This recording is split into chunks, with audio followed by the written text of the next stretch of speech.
Hi guys, this is Belle Channel 2018 and welcome back to my vlog.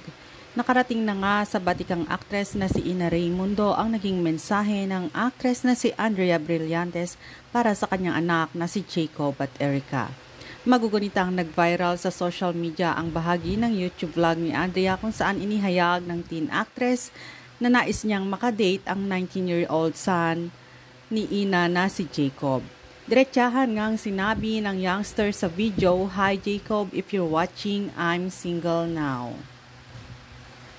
Date lang naman, pero if taken ka, baka pwedeng yung sister mo na lang. I would date Erica. Dagdag pa ni Andrea. Nakapanayam ng Manila Bulletin si Ina at dito nga niya inamin na natuwa siya sa mga sinabi ni Andrea para sa kanyang mga anak. "I like Andrea and I find her comments flattering and amusing. It's raw and unfiltered," say ng batikang actress. Dagdag niya, "I am also not sure if she was serious or just kidding around." Gayunpaman, hindi raw siya nakakapagsalita sa usapang pag-ibig ng kanyang mga anak. Hinahayaan niya lang daw kasi na sina Jacob at Erica ang magdesisyon pagdating sa kanilang love life. "Unfortunately, I cannot decide for my kids Jacob and Andrea and Erica on their choices and love life," sambit ni Ina. Aniya, "It's really up to them. Also, the two are too busy in school abroad to comment on this." Kamakailan lang nag-viral ang YouTube ni Andrea na naglaro siya at ilan niyang mga kaibigan ng date or pass. Kasama niya sa video sina Bea Bores, Criza Taa at Danica Ontenco.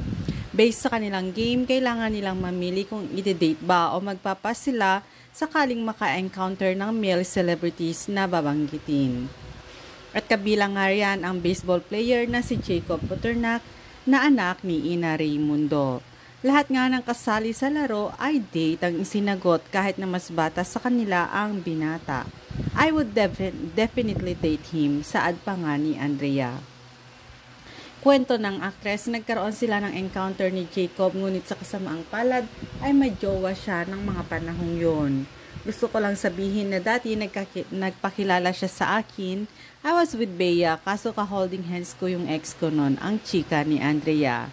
Dagdag niya, "Nagpakilala siya sa akin. Sabi niya, 'Hey, I'm Jacob.' Oh my God, gwapong-gwapo siya dati pa," ang sagot ni Andrea.